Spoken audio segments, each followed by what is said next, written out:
Padre amado, bendito Dios celestial, venimos ante tu presencia, Señor, reconociendo que no somos nada, que apartado de ti no podemos hacer nada, Señor. Por eso nos encomendamos como siervos inútiles a la hora de predicar tu palabra, esperando, Señor, que tú dirijas nuestros labios para predicar tu palabra con fidelidad. También presentamos, Señor, cada hermano aquí presente, y aún los que no pudieron venir, para que tú, conforme a tu misericordia, Señor, haga fructificar tu voluntad y tu palabra en sus vidas. Padre, en el nombre de Jesús. Amén. Por favor, mis hermanos, abran nuevamente sus Biblias en el libro de 1 Corintios, capítulo 15. La semana pasada iniciamos una serie sobre el Evangelio. ¿Qué es el Evangelio? Y explicábamos el concepto del Evangelio. Decíamos que el Evangelio es un hecho histórico de lo que Dios hizo a favor de los pecadores. Es la más grande y extraordinaria noticia de toda la historia humana. Las buenas nuevas de que el Hijo de Dios se hizo hombre. Él vino de la eternidad, se introdujo en la historia humana y resolvió el más grande problema que nosotros teníamos. Él murió en pago por nuestros pecados. Pagó la deuda que nosotros teníamos que pagar ante un Dios santo y justo. Y como garantía de que su sacrificio fue acepto ante Dios, resucitó al tercer día. Y enfatizábamos que el Evangelio es un hecho histórico. Y creo que no exageramos cuando enfatizábamos en esto, porque el problema de la humanidad es un problema real que amerita una solución real. El problema es que hemos pecado contra un Dios real. Y a consecuencia de esto, nuestros pecados ameritan un castigo real. El infierno o la ira de Dios, como dice Pablo en el libro de Romanos. Y por lo tanto, como pecamos contra un Dios real y merecemos un castigo real, necesitamos que Dios nos provea una solución real. No simplemente un cambio de conducta o una filosofía. Necesitábamos que Dios hiciera algo a favor de nosotros. Y eso es precisamente el Evangelio. También hablábamos la relación que tiene el Evangelio con las Escrituras del Antiguo Testamento. Hoy continuaremos en la misma línea de pensamiento del apóstol, aquí en Corintios, capítulo 15. Corintios, capítulo 15. Cuando el autor menciona el contenido del Evangelio, por favor, acompáñenme. Corintios, capítulo 15, aquí leemos: además os declaro, hermanos, el Evangelio que os he predicado, el cual también recibisteis, en el cual también perseveráis. ¿Y cuál es el contenido de ese Evangelio? Por favor, el verso 3. Porque primeramente os he enseñado lo que asimismo recibí, que Cristo murió por nuestros pecados conforme a las Escrituras, y que fue sepultado y que resucitó al tercer día conforme a las Escrituras, y que apareció a Cefas y después a los 12. Mis hermanos, cuando el apóstol, inspirado por el Espíritu Santo, detalla el contenido del Evangelio, él menciona varios puntos esenciales. El primer punto es que el Evangelio trata sobre la persona de nuestro Señor Jesucristo. El Evangelio tiene como centro la obra de nuestro Señor Jesucristo. Trata de lo que Cristo hizo. Y en cuanto a la obra de Cristo, trata varios puntos esenciales. El primer punto es su muerte por nuestros pecados. Su muerte en lugar de nosotros. Y eso lo tratamos la semana pasada en Isaías 53. El segundo punto es su sepultura. Dice el verso 4, y que fue sepultado. Y sigue mencionando el tercer punto, su resurrección al tercer día. Acá en el verso 4 dice, conforme a las Escrituras, y que resucitó al tercer día. Y en cuarto lugar, la relación de la obra de Cristo con todas las Escrituras. Hasta ahí creo que nos quedamos la semana pasada y continuamos hoy en 1 Corintios capítulo 15, versículo 4. Aquí el apóstol detalla y que fue sepultado y que resucitó al tercer día. Entonces, enfatiza la parte de que nuestro Señor Jesucristo no solamente que murió, sino que como evidencia de que Él murió, Él fue sepultado. Cristo murió en la cruz como el más vil de todos los pecadores y no era costumbre que un hombre que haya sido crucificado sea puesto en un sepulcro. La costumbre era que sea tirado a un basurero conocido como el Gehenna. Pero con Cristo fue la excepción. ¿Por qué? Todo eso fue conforme a las Escrituras. Dice el profeta que su sepultura se dispuso con los ricos.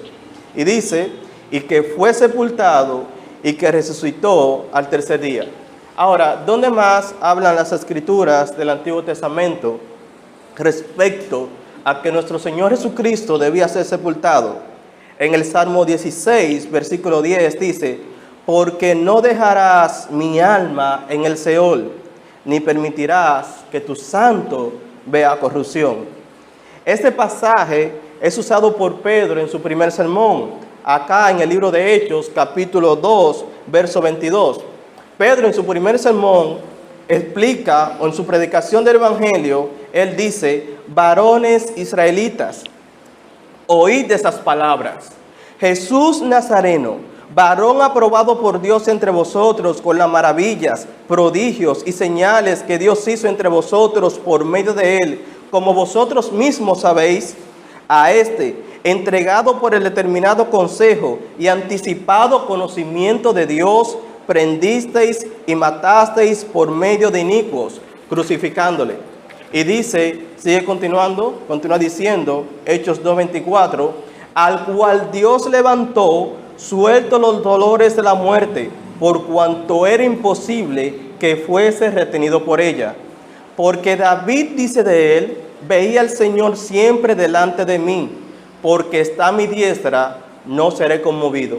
Ahora acá en el capítulo 26, en el verso 26, del capítulo 2 de Hechos, el apóstol cita este salmo, dice, por lo cual mi corazón se alegró y se gozó mi lengua, y aún mi carne descansará en esperanza, porque no dejarás mi alma en el Hades, sinónimo de Seol en griego, ni permitirás que tu santo vea corrupción.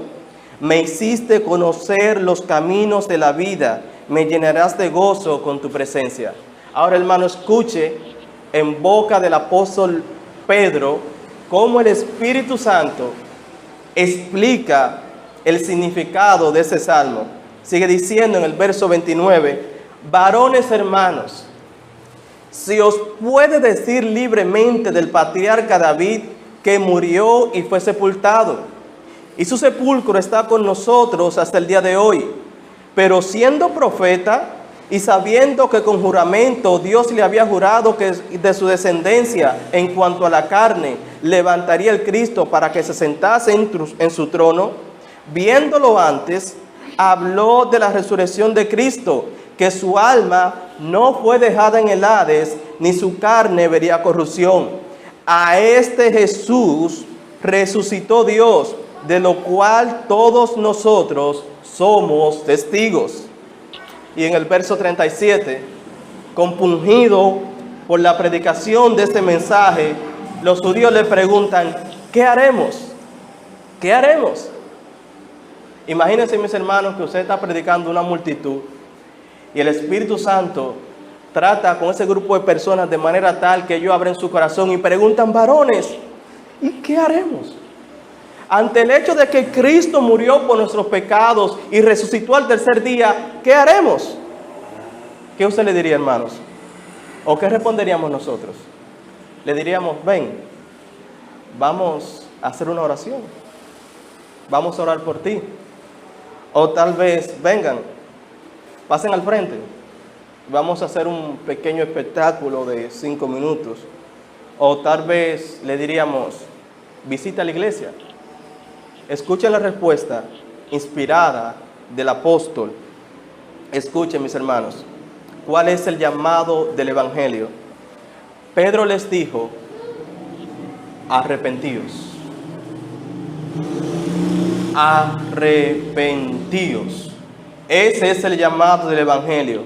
Pedro les dice en el verso 38, arrepentíos y bautícese cada uno de vosotros en el nombre de Jesucristo para perdón de los pecados y recibiréis el don del Espíritu Santo.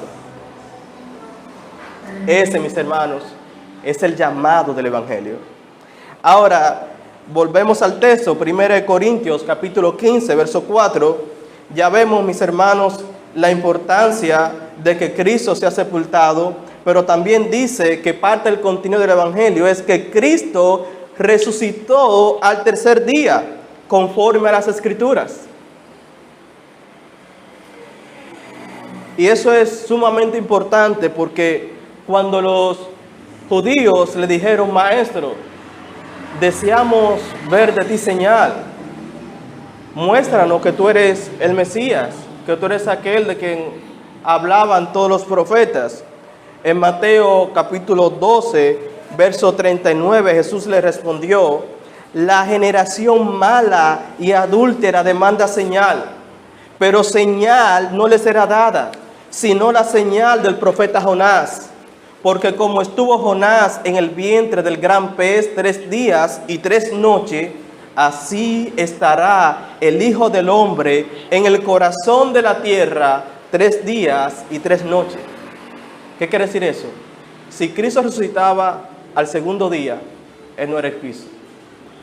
Si resucitaba al cuarto día, Él no era el Cristo.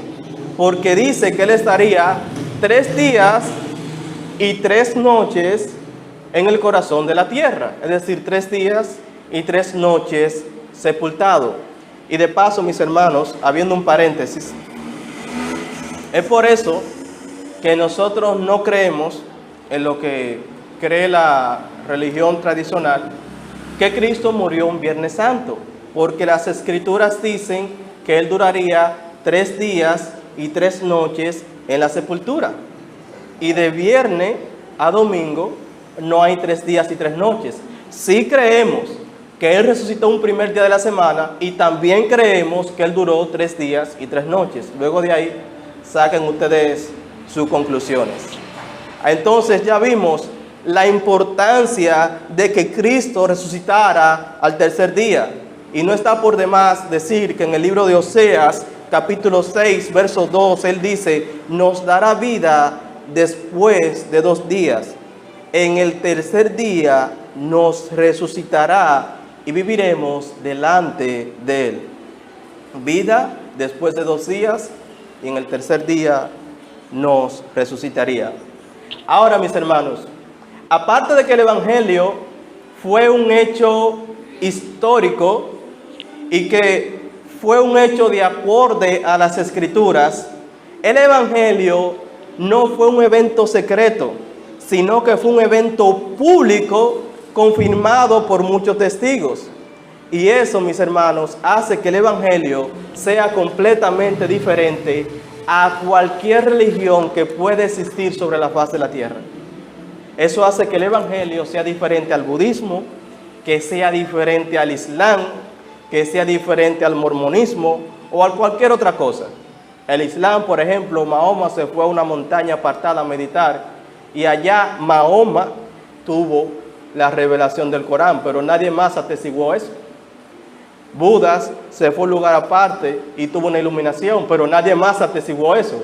Pero el Evangelio fue un evento público y confirmado por muchos testigos. Él dice, después, en Corintios capítulo 15, versículo 6, el apóstol dice, después apareció a más de 500 hermanos a la vez, de los cuales muchos viven aún y otros ya duermen.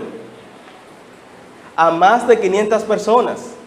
Mis hermanos, cualquier juez que tenga que medir un caso donde se aparezcan 500 testigos atestiguando lo mismo, que lo vieron de manera ocular, ese juez si es imparcial, tiene que fallar a favor de los 500 testigos. Yo no he visto a nadie que lleve 500 testigos a un tribunal a su favor, atestiguando el mismo hecho. Y además de eso, él le dice que se les apareció a la vez. No fue que en un momento se le apareció a 10, en otro momento se le apareció a 20, no. Aquí está diciendo que se le apareció a más de 500 hermanos a la vez, de los cuales muchos viven aún y otros ya duermen. ¿Qué le está diciendo? Ellos andan por ahí. Pregúntenle, que ellos le van a decir. Y cabe aclarar que no era fácil, mis hermanos, atestiguar de Cristo. Cualquiera que atestiguaba de Cristo en la época de la iglesia de los Corintios estaba exponiendo su vida al peligro, lo que hace ese testimonio aún más verídico. Ahora, que el evangelio fue un hecho público, también eso fue innegable. No fue algo que ocurrió en un grupito secreto y selecto y que nada más ellos lo manejaban. Por favor, vayan a Lucas capítulo 24, verso 17. Allá nos narra que habían 2 discípulos del Señor camino a Emaús, y ellos estaban hablando entre ellos de las cosas que habían acontecido. Y Jesús se acerca entre ellos y se intromete en la conversación, por así decirlo. Y Jesús le pregunta en Lucas capítulo 24,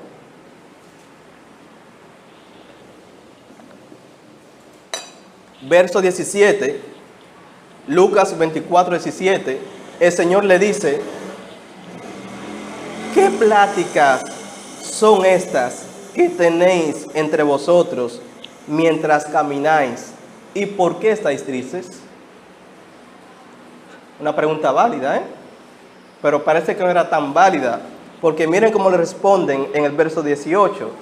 Respondiendo uno de ellos, que se llamaba Cleofas, le dijo: ¿eres tú el único forastero en Jerusalén que no ha sabido las cosas que en ella han acontecido en esos días?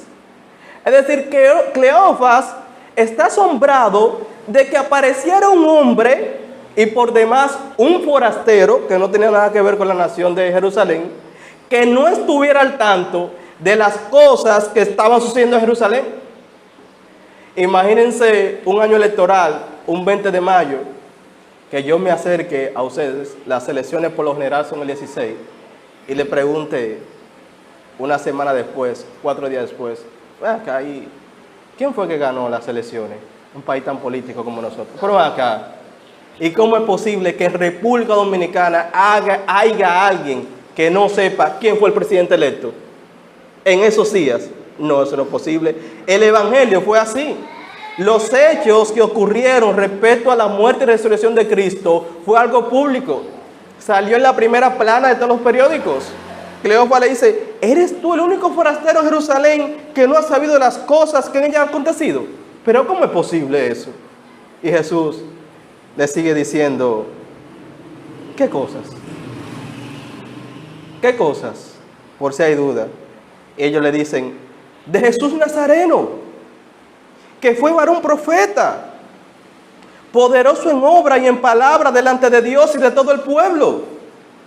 Y cómo le entregaron los principales sacerdotes y nuestros gobernantes a sentencia de muerte, y le crucificaron.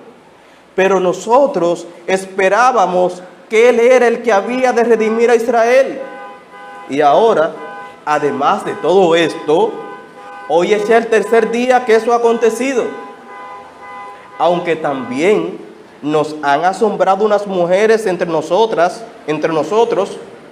las cuales antes del día fueron al sepulcro.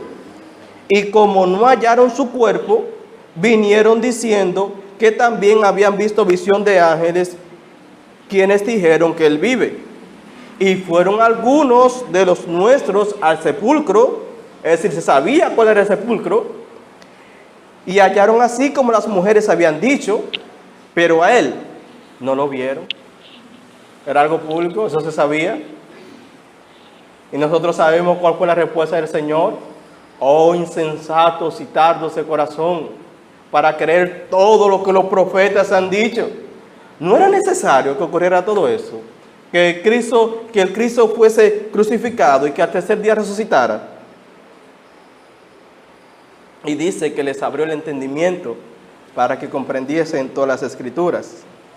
Entonces, el Evangelio fue un hecho histórico, no fue una invención. El Evangelio no es una religión inventada, como muchos dicen por ahí. Las religiones se inventaron para controlar la conducta de las personas, sí, es verdad, pero el Evangelio no es una religión inventada. El Evangelio es el hecho histórico de lo que Dios hizo por los pecadores. Entonces, Corintios capítulo 15, versículo 5, menciona un grupo de testigos particulares. Él dice, y que apareció a Cefas, y después a los 12. A Cefas, al primero que apareció fue a Cefas, ustedes lo conocen, o lo conocemos mejor por Pedro. Y es conmovedor, mis hermanos, que el Señor se apareció primero a Pedro. El mismo discípulo infiel que había negado 3 veces al Señor, recibe la gracia y el privilegio de tener el primer encuentro con nuestro Señor resucitado. Y eso, Pedro es un testigo muy contundente, porque recuerden que Pedro, antes de que Cristo sea crucificado, lo negó 3 veces.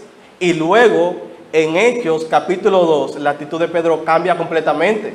Él predica a voz abierta en público el Evangelio, que Cristo fue crucificado, que ustedes lo mataron, ustedes, él dice, ustedes, a quien ustedes crucificaste y mataste, Dios le ha hecho Señor y Cristo. Y Él es el mismo que manda arrepentidos. Entonces, ¿qué pudo haber hecho que un hombre tan pusilánime como Pedro tuviera un cambio tan dramático? La única explicación es que él vio a Cristo resucitado. Y luego menciona a los 500 hermanos. Apareció a Cefas, después a los 12, Los 12, nosotros sabemos que Judas murió o se ahorcó antes de la resurrección de Cristo. Es decir, cuando aquí dice los 12, no está diciendo que estaban los 12 apóstoles presentes, sino que el grupo de los 12 también se conocían con el nombre de los 12. Aunque hubieran 8 o 10, el nombre, la denominación, se denominaban o se le llamaba los 12. Aunque hubieran 7, están los 12 reunidos. O fulano es parte de los 12. Se le apareció a los 12. Después apareció a más de 500 hermanos a la vez, de los cuales muchos viven aún. Se apareció a más de 500 hermanos. Si nosotros quisiéramos inventar una mentira, lo más recomendable es que involucremos la menor cantidad de personas, porque mientras más personas, hay más posibilidad de que haya un escape. Pero el Evangelio, había más de 500 personas dispuestos a atestiguar lo que había ocurrido. Pero eso también nos dice otra cosa. Yo recuerdo que una vez en el colegio, un seminarista jesuita me dijo que la resurrección de Cristo no es algo real, sino que eso era una experiencia de fe que tuvieron los apóstoles. Es decir, lo que él quería decir, o lo que él dijo, que ellos tenían tanta fe en que Cristo iba a resucitar, que al final de cuentas terminaron teniendo una ilusión en la cual vieron a Cristo. Pero eso no es lo que dicen las Escrituras, porque la Biblia dice que primero, ellos no entendían cuando Jesús les decía que iba a resucitar. Segundo, una vez que Cristo fue crucificado, ellos se dispersaron y estaban escondidos. Y aparte de eso, se apareció a más de 500 personas a la vez. Para que 500 personas a la vez tengan una ilusión óptica, eso es algo completamente difícil, mis hermanos. Eso es decir que casi la mitad de guerra vio un hecho. Hoy, ¿cómo yo voy a contradecir eso? No hay forma alguna. A más de 500 hermanos a la vez. Y no solamente eso, de los cuales muchos viven aún. Ellos andan por ahí, están caminando. Pregúntele. Después, verso 7, apareció a Jacobo. Nosotros creemos que este Jacobo no es el apóstol, sino el hermano del Señor, porque ya mencionó que se apareció a los 12. El mismo Jacobo que escribió la epístola de Santiago. Y Jacobo es un testigo también muy importante. ¿Por qué? Nosotros sabemos, o los evangelios nos atestiguan, que los hermanos de Jesús, mientras Jesús estaba vivo, haciendo milagros y señales, no creían en Él. Creían que el Señor estaba loco. Es decir, durante toda su vida no creyeron en Él. Y ahora, después de muerto, lo predican. Mi hermano, si yo no lo convenzo a usted mientras estoy vivo, ¿cómo lo voy a convencer después de muerto? Solamente que yo me aparezca con usted, que usted me vea resucitado. Es decir, Jacobo no creyó en vida, pero después que el Señor resucitó, sí, él vio y fue testigo de eso. Y después a todos los apóstoles, y dice el verso 8, y al último de todos, como un abortivo, me apareció a mí. Antes de entrar en el testimonio del apóstol Pablo, permítame abrir un paréntesis. Y Pablo dice claramente que al último de todos, es decir, Pablo deja bien en claro que él es el último testigo ocular de la resurrección de nuestro Señor Jesucristo. La última aparición de Cristo resucitado aquí en la tierra fue la que presenció el apóstol Pablo. Es por eso, mis hermanos, que nosotros no creemos en nuevas visiones que alguien tenga por ahí diciendo que vio al Señor Jesucristo, porque Pablo dice claramente que al último de todos y como un abortivo me apareció a mí. Es decir, Pablo fue el último testigo ocular de la resurrección de Cristo. Y por demás es a decir que Pablo es el último que cumple con los requisitos para ser apóstol, porque un requisito para ser apóstol es ser testigo ocular de la resurrección de nuestro Señor. Entonces, el testimonio del apóstol Pablo, perseguidor de la iglesia, quien dio su voto a favor del apedreamiento de Esteban y recogió la ropa de quienes lo apedreaban. Él iba camino a Damasco con cartas de los principales de Jerusalén para prender a todo aquel que confesare en nombre del Señor. Pero cuando llega a Damasco, él llega predicando a Cristo. ¿Y cómo se explica eso?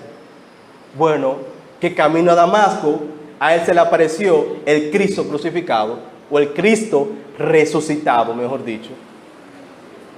Pablo pasó de ser enemigo y perseguidor de Cristo a ser un predicador de Cristo. Y cabe decir que Pablo no tenía necesidad de inventar una religión, ni tampoco tenía necesidad de unirse a los cristianos y que para buscar paz y consuelo, porque Pablo era reconocido como un principal entre los judíos, y reconocido. Pablo no tenía razón para unirse a los cristianos. Lo único que pudo convencer a Pablo de convertirse a Cristo fue que Cristo se le apareció resucitado. Y él fue un fiel testigo durante toda su vida de eso. Así que, mis hermanos, nosotros no creemos en un cuento, ni tampoco creemos en una fantasía, ni en una religión inventada. Nosotros creemos en lo que Dios hizo por nosotros, que Él murió por nuestros pecados. Y ya para terminar, como punto práctico, mis hermanos, tengamos mucho cuidado, aunque he dado un concepto del Evangelio, de reducir el Evangelio a un mero concepto o a una simple idea. Me he esforzado por dar una idea clara del Evangelio, pero nosotros en esta vida nunca vamos a entender por completo todas las implicaciones de que el Hijo de Dios murió en pago por nuestros pecados. Podemos durar toda la vida estudiando y dándole mente a eso, meditando en eso, mis hermanos, y nunca podemos sondear la profundidad del Evangelio. Así que no pensemos, bueno, ya yo me sé el Evangelio, ya yo lo conozco, no necesito más predicación del Evangelio. No, mis hermanos, necesitamos escuchar el Evangelio día tras día y meditar en el hecho de lo que Cristo hizo día tras día, tras día, tras día. Y después que meditemos años y años, día tras día, nunca vamos a entender eso a profundidad. No vamos a entender todas sus implicaciones. Y cuando pasemos a la eternidad, que veamos al Señor cara a cara y que nuestros sentidos sean abiertos como no han sido abiertos de ese lado y nuestro entendimiento sea ampliado como no lo tenemos hoy en día. No bastará, mis hermanos, toda la eternidad para comprender la maravillosa obra de que Cristo murió por nuestros pecados. Por eso Pablo escribe a Timoteo: e indiscutiblemente grande es el ministerio de la piedad. Dios fue manifestado en carne. Eso es algo grande, grande. Entonces, oremos al Señor que Él haga fructificar y arraigar en nosotros la verdad del Evangelio. Y nosotros confiemos en lo que Dios hizo. Vamos a orar. Padre, te damos gracias, Señor, porque tú nos has permitido predicar y escuchar y ser edificados en tu palabra, Padre amado. ¿Quiénes somos nosotros, Señor? Y nos presentamos ante ti, Padre, para que tú hagas fructificar tu palabra. Algunos siembran, otros riegan, pero el crecimiento, Señor, eres tú quien nos das. Si tú no das el crecimiento, Señor, no vale la pena, no sirve de nada que prediquemos. Así que nos encomendamos a ti, Señor, para que tú hagas fructificar tu palabra en nosotros, Dios amado. En el nombre de Jesús. Amén. Dios le bendiga.